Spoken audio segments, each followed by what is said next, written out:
The secret में James रे ने बताया है, अलादीन और उसकी चिराग की कहानी के बारे में सोचें। जब अलादीन चिराग उठाता है और उसकी धूल साफ करता है तो जिन्न फौरन बाहर निकल आता है। जिन्न हमेशा एक ही बात कहता है, आपकी इच्छा ही मेरा आदेश है। कहानी में कहा गया है कि जिन्न 3 इच्छाएं पूरी करता है, लेकिन अगर आप कहानी की तह तक जाएंगे तो इसकी कोई सीमा नहीं है। आप जितनी भी इच्छाएं करेंगे वे सब पूरी होंगी। एक इच्छा के बारे में सोचें, अब इस उपमा को अपने जीवन पर लागू करें।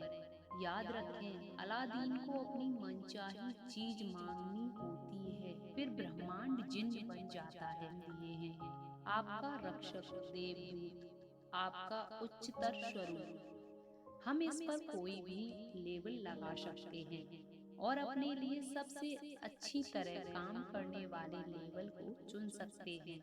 लेकिन हर परंपरा ने हमें बताया है कि कोई चीज है जो हमसे ज्यादा बड़ी है, और जिन हमेशा एक ही बात कहता है, आपकी इच्छा ही मेरा आदेश है। यह अद्भुत कहानी दर्शाती है कि किस तरह आपने ही अपनी पूरी जिंदगी और अपने पास मौजूद हर चीज को खुद बनाया है। जिन्होंने तो सिर्फ आपके हर आदेश का पालन किया है। जिन्न आकर्षण का नियम है और यह हमेशा मौजूद है। आप जो भी सोचते, बोलते और करते हैं, उसे यह जिन्न हमेशा सुन रहा है। जिन्न मान लेता है कि आप जिस भी चीज के बारे में सोचते हैं उसे पाना चाहते हैं। यह मान लेता है कि आप जिस भी चीज के बारे में बोलते हैं उसे पाना चाहते हैं। यह मान लेता है कि आप जिस भी चीज पर काम करते हैं उसे पाना चाहते हैं।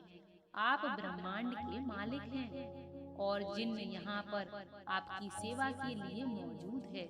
जिन्न कभी आपके आदेशों पर सवाल नहीं करता। आपके मन में जैसे ही विचार आता है, जिन व्यक्तियों, परिस्थितियों और घटनाओं के माध्यम से आपकी इच्छा पूरी करने के लिए ब्रह्मांड को फौरन सक्रिय कर देता है। मांगे, लिसा निकोल्स ने कहा है, पहला कदम मांगना है। ब्रह्मांड को आदेश दें, ब्रह्मांड को बता दें कि आप क्या चाहते हैं। ब्रह्मांड आपके विचारों पर प्रतिक्रिया करता है। आप सचमुच क्या चाहते हैं? बैठ जाएं और उस चीज को एक कागज पर लिख लें। वर्तमान काल में लिखें। आप यह लिखकर शुरू कर सकते हैं, मैं इस समय इसलिए इतना खुश और कृतज्ञ हूँ क्योंकि, और फिर स्पष्ट करें कि आप अपने जीवन के हर क्षेत्र को कैसा बनाना चाहते हैं। आपको चुनाव करना होता है कि आप क्या चाहते हैं, लेकिन आपको इस बारे में स्पष्ट रहना होगा कि आप वास्तव में क्या चाहते हैं। यह आपका काम है। अगर आप स्पष्ट नहीं हैं, तो आकर्षण का नियम आपको आपकी मनचाही चीज नहीं दे सकता। अगर आप मिश्रित फ्रीक्वेंसी भेजेंगे तो आपको सिर्फ मिश्रित परिणाम ही मिल सकते हैं। शायद जिंदगी में पहली बार यह पता लगाएं कि आप वास्तव में क्या चाहते हैं। अब जब आप जान चुके हैं कि आप कुछ भी पा सकते हैं, बन सकते हैं या फिर कर सकते हैं और कोई सीमा नहीं है, तो बताएं कि आप क्या चाहते हैं। मांगना रचनात्मक प्रक्रिया का पहला कदम है, इसलिए मांगने की आदत डाल लें। अगर आपको विकल्प चुनना हो लेकिन आप यह तय नहीं कर पा रहे हो कि किस राह पर जाएं, तो मार्गदर्शन मांगे। आपको जिंदगी के किसी भी क्षेत्र में असफल होने की जरूरत नहीं है, बस मांग लें। यकीन करें, दूसरा कदम यकीन करना है। यकीन करें कि वह चीज आपकी हो चुकी है। मैं इसे अटल आस्था कहना पसंद करती हूँ, अदृश्य में यकीन करना। जिस पल आप मांगते हैं, अदृश्य शक्तियों में यकीन करते हैं और यह महसूस करते हैं कि आपकी मनचाही चीज पहले से ही आपके पास है, उस पल पूरा ब्रह्मांड सक्रिय होकर आपकी कल्पना को साकार करने में जुट जाता है। आपको इस तरह काम करना, बोलना और सोचना है जैसे आप इसे अभी हासिल कर रहे हों। क्यों? क्योंकि ब्रह्मांड एक आईना है और आकर्षण का नियम आपके प्रबल विचारों को साकार करके आप तक पहुंचाता है।